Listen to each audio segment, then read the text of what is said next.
Bye குட்டீஸ். Welcome to HPS. Bye bye to HPS.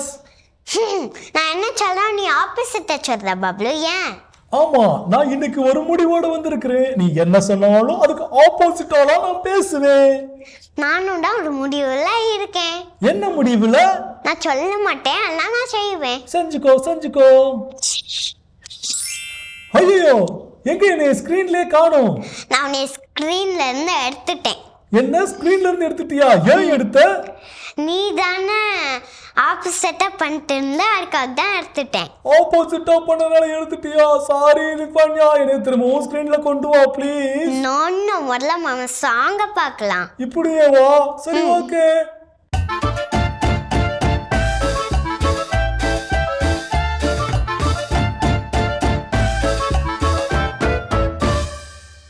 என்ன குட்டீஸ், இன்னைக்கு நம்ம ஒரு ஆக்ஷன் சாங் கத்துக்கலாமா?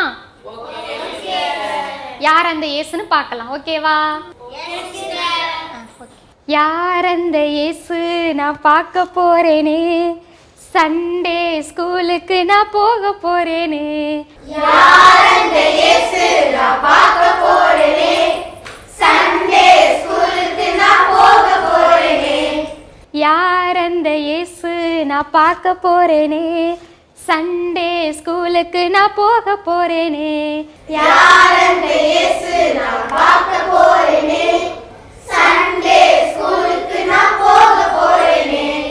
இயேசுவோட செல்ல பிள்ளை நானே, மோட்சலோகம் நானு போக போறேனே.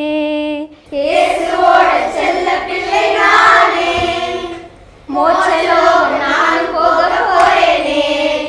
இயேசுவோட செல்ல பிள்ளை நானே, மோட்சலோகம் நானு போக போறேனே.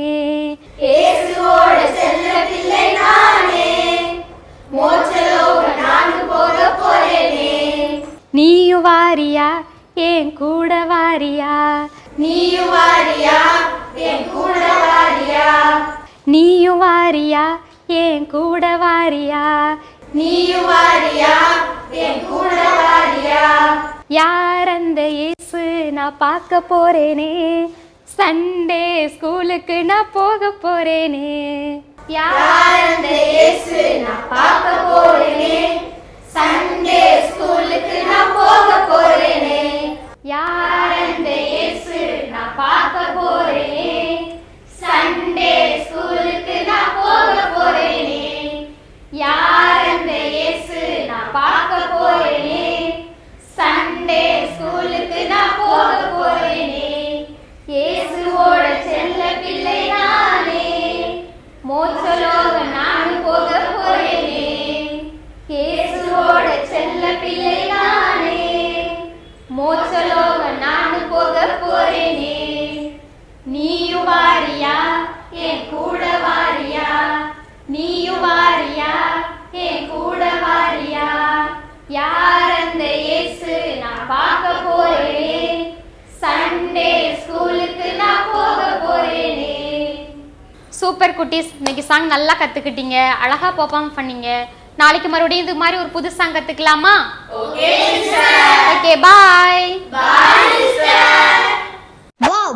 வாவ் குட்டீஸ் கலக்கிட்டாங்களா பப்ளு? லிஃபான்யா, நான் உன்கிட்ட பேச மாட்டேன். உன் கூட சண்டை. ஏன் பேச மாட்டே? நீ தான் என்னை ஸ்கிரீன்ல இருந்து மறைய வச்சுட்டல, அதனால உன் கூட சண்டை. சரி இப்போ நான் உன்னை வரைக்கேன். ஐயோ லிஃபான்யா, என்னை நீ வர வைக்கிறேன்னு சொல்லிட்டு வளர விடாம குறைய வச்சுட்ட. சரி பைபிள் ஸ்டோரிய தெரிஞ்சுட்டு வரலாம், அதுக்கப்புறம் உன்னை பெருசாக்குறேன். ஓகே பப்ளு? ஓகே, இப்போ பைபிள் ஸ்டோரி பார்க்கலாம்.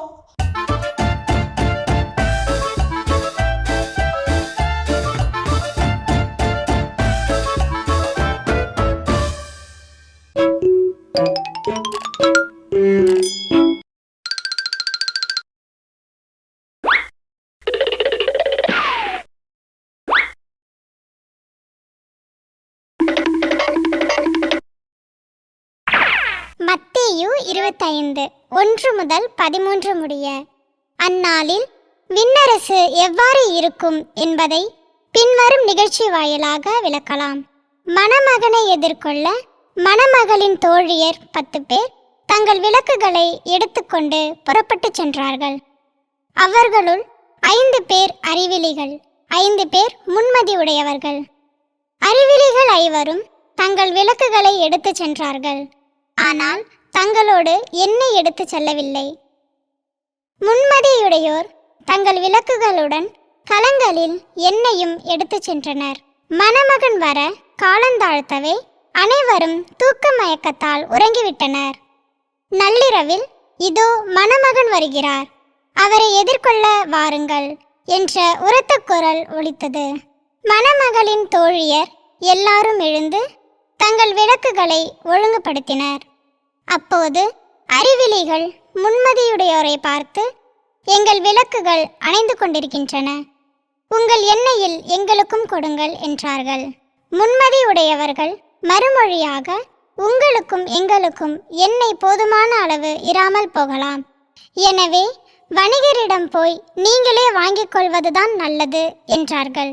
அவர்களும் வாங்க புறப்பட்டு சென்றார்கள். அப்போது மணமகன் வந்துவிட்டார். ஆயத்தமாயிருந்தவர்கள் அவரோடு திருமண மண்டபத்துக்குள் புகுந்தார்கள். கதவும் அடைக்கப்பட்டது. பிறகு மற்ற தோழிகளும் வந்து, ஐயா ஐயா, எங்களுக்கு கதவை திறந்துவிடும் என்றார்கள். அவர் மறுமொழியாக, உறுதியாக உங்களுக்கு சொல்லுகிறேன், எனக்கு உங்களை தெரியாது என்றார். எனவே விழிப்பாயிருங்கள், ஏனெனில் அவர் வரும் நாளோ வேலையோ உங்களுக்கு தெரியாது. ஏய் குட்டீஸ், வீட்டில் விவிலிய பள்ளிக்கு மீண்டும் உங்களை அன்போடு அழைக்கிறேன். இன்றைக்கு நன்றி உணர்வோடு, பேர் உவகையோடு, ஹார்ட் ஃபில்டு வித் கிராட்டிடியூட், நன்றி பெருக்கோடு, நீங்கள் வளர்கிற பிள்ளைகளுக்கு நமக்கு ரொம்ப தெரிய வேண்டிய ஒரு பண்பு அந்த நன்றி உணர்வு. பாருங்கள், இங்கே நான் இந்த சுரூபத்தை வைத்திருக்கிறேன், திருக்குடும்ப சுரூபம். இது நீங்கள் அதிகமாக பார்த்துருக்க வாய்ப்பு இல்லை. இந்த திருக்குடும்பத்தில் நம்ம வீட்டில் அப்பா அம்மா நீங்கள் உங்களை இப்போ வடிவமைக்கிறவாத ஒரு சுருவது. அப்போ அந்த அப்பாவுடைய உழைப்பு, அம்மாவுடைய அரவணைப்பு, உங்களை தட்டி கொடுத்து உற்சாகப்படுத்தி உங்களுக்காக உழைத்து உங்களுடைய ஆற்றலை பெருக்குவதற்கான வழிகளை தேடி நல்ல பள்ளி, நல்ல ஆசிரியர்கள், உங்கள் மேலே அக்கறை, கவனம், உங்களுடைய தேவைகளை எல்லாம் சந்தித்து கொண்டே இருக்கிறாங்க. அப்போ ஒரு ஆராய்ச்சியில் சொல்கிறாங்க, மகிழ்ச்சியான மனிதர் யார் அப்படின்னா, நன்றி உணர்வோடு இருக்கிற ஒருவர் தான் மகிழ்ச்சியான மனிதராக இருக்க முடியும். பாசிட்டிவ் திங்கிங், நேர்மறை சிந்தனை, நன்றி உணர்வு, நன்றி பெருக்கு ரொம்ப அவசியமானது. அப்போ இந்த ஒரு திருக்குடும்பத்தில் எவ்வளவு அரவணைப்பு, எவ்வளவு அன்பு இருக்கிறது. அந்த மாதிரி நாமும் அந்த நன்றி பெருக்கோடு நம்முடைய அப்பா அம்மாவுக்காக நன்றி சொல்லணும், தினமும் நன்றி சொல்லணும். சின்ன சின்ன விஷயத்துக்கெலாம் நன்றி சொல்லணும். Thank you daddy, thank you mummy, thank you my யாருக்கோ நன்றி, எல்லாருக்கும் நன்றி சொல்லுங்கள். உங்கள் ஃப்ரெண்ட்ஸு, ஸ்கூலில் டீச்சருக்கு, டிக்கெட் கழிச்சு கொடுக்குற கண்டக்டருக்கு, உங்களுக்கு உதவி செய்கிற யாராக இருந்தால் எல்லாருக்கும் ஒரு சின்ன ஒரு ஸ்மைல் அண்ட் தேங்க்யூ சொல்லி பாருங்கள். உங்களுக்கு உள்ளேருந்து புது எனர்ஜி வரும், புதிய சக்தி வரும். அந்த சக்தி உங்களை மகிழ்ச்சியின் மனிதராக மாற்றும். இன்றைக்கு மகிழ்ச்சியாக வாழ்வதற்கான ஒரு யுக்தி நன்றி உணர்வோடு வாழ்வது. ஆண்டவர் இயேசுவை எதிர்பார்க்கிறார். ஆண்டவர் இயேசு மட்டும் இல்லை, உங்களை அப்பா அம்மா, ஆசிரியர்கள், நண்பர்கள் எல்லாரும் எதிர்பார்க்கறது. இதை செஞ்சு பாருங்கள், உங்களுக்குள்ளவே இருக்கிற ஒரு புத்தொளி வரும். அந்த நன்றி உணர்வு நம்ம எல்லாரும் பெரிய ஞானமுள்ளவர்களாக வளரும். அப்போ நீங்கள் வளர இந்த பண்புகளை உங்களதாக மாற்றி கொண்டீங்கன்னா ரொம்ப சிறப்பான பிள்ளைகளாக மாறுவீங்க. இதுதான் இன்றைக்கு கடவுள் தந்திருக்கிற அழைப்பு, இந்த உவமை நமக்கு தருகிற பாடம். இந்த பேர் உவகையோடு இருக்கிறது, மகிழ்ச்சியோடு இருப்பதற்கான சின்ன யுக்தி பாடுவது. உங்களுக்கெல்லாம் தெரியும், எல்லாருக்கும் சொல்லிக் கொடுத்த பாட்டு, மகிழ்ச்சியாயிருந்தால் கைத்தட்டு, எந்திருங்க கைத்தட்டுங்க, மகிழ்ச்சியாயிருந்தால் கைத்தட்டு, மகிழ்ச்சியாயிருந்தால் விரல் நொடி, மகிழ்ச்சியாயிருந்தால் விசிலடி, தலைசோரி, தொடைத்தட்டு, கால் தட்டு, எல்லாத்தையும் தட்டுங்க. மகிழ்ச்சியாக இருங்க. மகிழ்ச்சி பேரு வகை கொள்ளும், உங்களுக்கு நன்றி உணர்வோடு வாழ வைக்கும். ஓகே குட்டீஸ், இன்றைக்கி இந்த ஊமையை முடிச்சிட்டோம். நாளைக்கு வேற ஒரு ஊமையோடு உங்களை சந்திக்கிறேன். Good bye, God bless you. Wow wow wow, சூப்பராக இருந்துச்சுல பைபிள் ஸ்டோரி. பப்ளு, உனக்கு பிடிச்சிருந்துச்சா? எனக்கு பிடிச்சிருந்தது இருக்கட்டும், நீ எப்பதான் என்னைய பெருசாக்குவ? நீ குட்டியா இருந்தாலே அழகா தான் இருக்க. ஓ, நான் அழகா இருக்கனா? இந்த ஸ்டோரியில இருந்து என்ன கட்டுக்கிட்டோம் சொல்லு. ஓ, அதை நான் சொல்றேன். ஏன்னா நீ என்னை அழகா இருக்கன்னு வேற சொல்லிட்டு இல்லையா, அதனால நான் கண்டிப்பா உனக்கு சொல்றேன். இந்த ஸ்டோரியில நம்ம கேட்ட மாதிரி எப்பவும் எங்கேயும் எங்க கடவுள் நம்ம திடுதுப்புன்னு வந்தாலும் நம்ம அவரை ஃபேஸ் பண்றதுக்கு ரெடியா இருக்கணும். அந்த 5 பேர் மாதிரி முன்மதியோட நாம என்ன பண்ணணும், செயல்படணும். இதுதான் moral of the story. Super Bablu. எனக்கு குட்டீஸ் கட்டுக்கிட்டீங்களா? வாங்க கேம் விளையாடலாம்.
நைஸ்.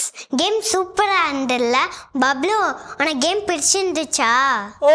எனக்கு கேம் பிடிச்சிருந்தது. அதுக்கு முன்னாடி எனக்கு ஒரு சின்ன ரெக்வெஸ்ட் இருக்கு உங்ககிட்ட. சொல்லு. எனக்கு ரொம்ப நேரமா இப்படி நிமிர்ந்து பார்த்து பேசி பேசி என் கழுத்து ரொம்ப வலிக்குது. தயவு செஞ்சு என்னைய பெருசாக்கிறியா? இல்லதானா? அப்பாடா, என் பழைய கை, பழைய காது, பழைய மூக்கு, பழைய காது எல்லாம் வந்துருச்சு. ஐயா நான் ரொம்ப ஹாப்பி. சரி சரி, இந்த ஹாப்பியோட இன்க்ரீஸ் பண்ற மாதிரி நான் ஒரு குட்டி கதை சொல்லட்டா? திருப்பியும் எனக்கு கொடை கேட்டா? ஐயோ வேண்டவே வேண்டாம். நம்ம குட்டி பாப்பா என்ன கதை சொல்றாங்கன்னு கேட்கலாம். ஓகே.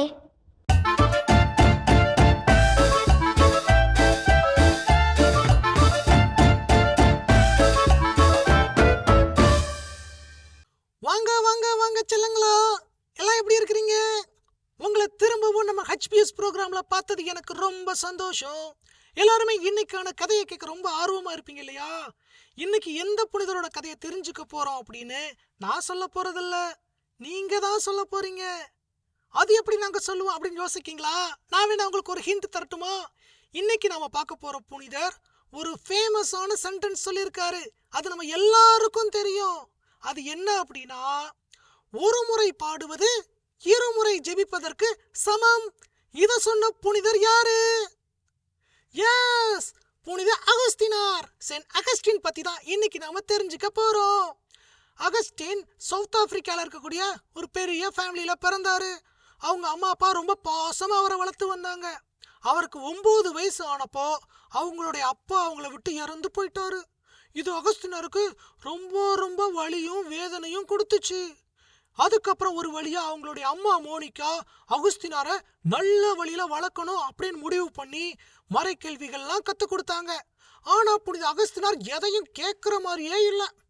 அவர் என்னைய மாதிரி உங்களை மாதிரி ரொம்ப சேட்டைக்கார பிள்ளை, எப்போ பார்த்தாலும் சேட்டை பண்ணிக்கிட்டே இருப்பாரு. ஆனா அவங்க அம்மா கொஞ்சம் கூட கோவப்படாம அவரை நல்வழிப்படுத்தணும் அப்படின்னு சொல்லி டெய்லி ஜெபம் பண்ணுவாங்க. ஆனா அகஸ்தினார் எதையும் கேட்க மாட்டாரு. ஜெபம் பண்ணவா, ஜெபமாலை பண்ணுவோம் வா அப்படின்னு கூப்பிடுவாங்க. அவர் போகவே மாட்டாரு. சில நேரங்களில் ஃப்ரெண்ட்ஸோட வெளியே விளையாட போயிடுவாரு. ரொம்ப நேரம் கழிச்சு தான் வருவாரு. இதை நினைச்சு அவங்களோட அம்மா மோனிகாவுக்கு ரொம்ப வருத்தமா இருந்துச்சு. என்னடா என் பிள்ளை என் பேச்சை கேட்கவே மாட்டேக்கான், ஒழுங்கா ப்ரேயர் பண்ண மாட்டேக்கானே அப்படின்லாம் சொல்லி ரொம்ப வருத்தப்பட்டாங்க. இருந்தாலும் ஜெபம் பண்றதை விடவே இல்லை.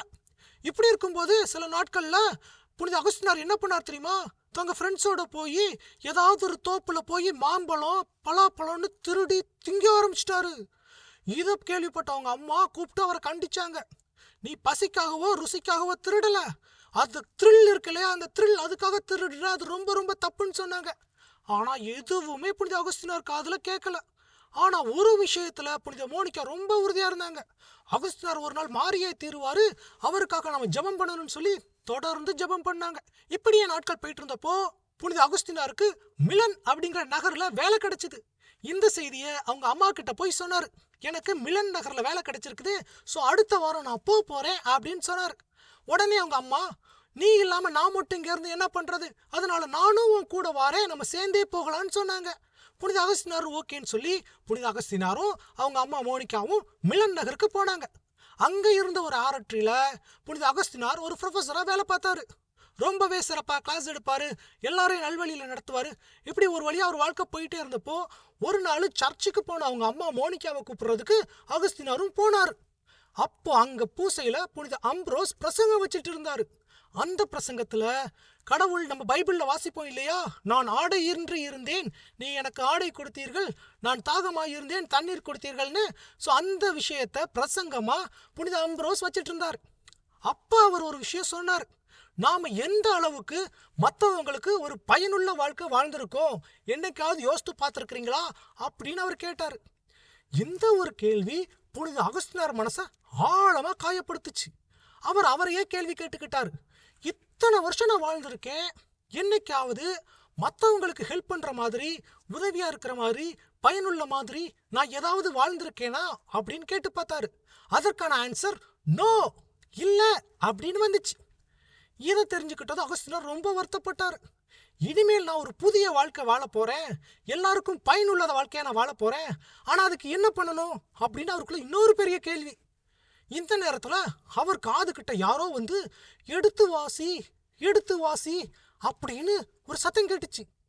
எடுத்து வாசி அப்படின்னோடனே நம்ம மாதா டிவியில் வர நிகழ்ச்சி இல்லை, இது வேற. அந்த எடுத்து வாசிங்கிற சத்தத்தை கேட்டு இவர் சுற்றி முத்தி பார்த்தாரு, ஒன்றுமே இல்லை. திரும்பவும் அந்த சத்தம் கேட்குது, எடுத்து வாசி அப்படின்னு சொல்லி. திரும்பவும் பார்க்குறாரு, அங்கே ஒரே ஒரு பைபிள் மட்டும்தான் இருந்துச்சு, வேற எதுவுமே இல்லை. சரி, ஒருவேளை இந்த பைபிள் எடுத்து வாசிப்போமே அப்படின்னு வாசிக்க அவருக்குள்ள இருந்த பழைய கெட்ட விஷயங்கள் எல்லாம் வெளியே போச்சு. இயேசு கிறிஸ்து முழுசா புனித அகஸ்தினாருக்குள்ள வந்தாரு. அதுக்கப்புறம் தான் புனித அகஸ்தினார் போய் புனித அம்ப்ரோஸ் கிட்ட திருமுழுக்கே வாங்கினாரு. ஒரு ஈஸ்டர் பண்டிகை அப்போ திருமுழுக்கு வாங்கி இயேசு கிறிஸ்துவை பத்தி நிறைய தெரிஞ்சுக்கிட்டாரு, ஒரு அருட்தந்தையா மாறினாரு. அதுக்கப்புறம் ஆயராவும் பணி செஞ்சாரு. இந்த காலகட்டத்தில் அவர் சுமார் 100க்கும் மேற்பட்ட ஆய்வு கட்டுரைகள், அதாவது ரிசர்ச் ப்ராஜெக்ட்ஸ் நிறைய பண்ணினாரு. 200க்கும் மேற்பட்ட கடிதங்கள் எழுதினாரு. 500க்கும் மேற்பட்ட மறையுரைகள், நிறைய பிரசங்கங்கள் எழுதினாரு. இது பலருடைய வாழ்க்கையில பலருக்கு மிக பெரிய மனமாற்றத்தை கொடுத்துச்சு. இப்படித்தான் புனித அகஸ்தினார் தன்னுடைய வாழ்க்கை பிறருக்கு பயனுள்ள வண்ணமா இருக்கணும்னு சொல்லி வாழ்ந்து கடைசியில ரொம்ப ஏஜ் ஆகி வயசாகி இறந்தும் போயிட்டாரு. ஸோ புனித அகஸ்தினார் வாழ்க்கையிலிருந்து நாம் என்ன தெரிஞ்சுக்கணும் ஃப்ரெண்ட்ஸ்?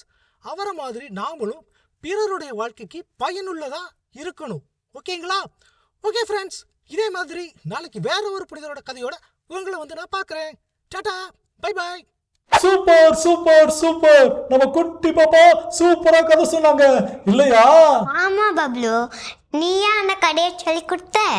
ஐயோ, இவ வேற என்கிட்ட கேட்குறாளே, நான் தான் கதை சொன்னேன்னு பொய் சொன்னா என்னைய குறைய வைப்பா இல்ல மறைய வைப்பா, நம்ம என்ன சொல்றது? அங்க என்ன பேசுற பப்ளு? நான் தானே கேட்டேன். ஒன்னும் இல்ல, நான் இந்த பாப்பாக்கு கதை சொல்லி தரல. அந்த பயம் இருக்கணும். சரிப்பாடா, தப்பிச்சோம். சரி, இன்னைக்கு ஷோவோட எண்டுக்கு வந்தாச்சு. ப்ரேயர் பண்றியா? நீ ப்ரே பண்றியா? ஓகே, இன்னைக்கு நான் பண்றேன். எல்லாரும் கையை கும்பிட்டு கண்ணை மூடுங்க. அன்புள்ள இயேசுவே, எங்களை ஒவ்வொரு நாளும் கூட இருந்து வழி நடத்துங்க. ஆமென். ஓகேவா? ஓகே. ஓகே குட்டீஸ், இன்னைக்கு ஷோ உங்களுக்கு ரொம்ப ரொம்ப பிடிச்சிருக்குன்னு நாங்க 2 பேரும் நம்புறோம். திரும்பவும் நாளைக்கு உங்களை பார்க்கலாம். டாடா, bye bye from Bablu. Bye from Lifania. இயேசுவுக்கே புகழ். மரியே வாழ்க.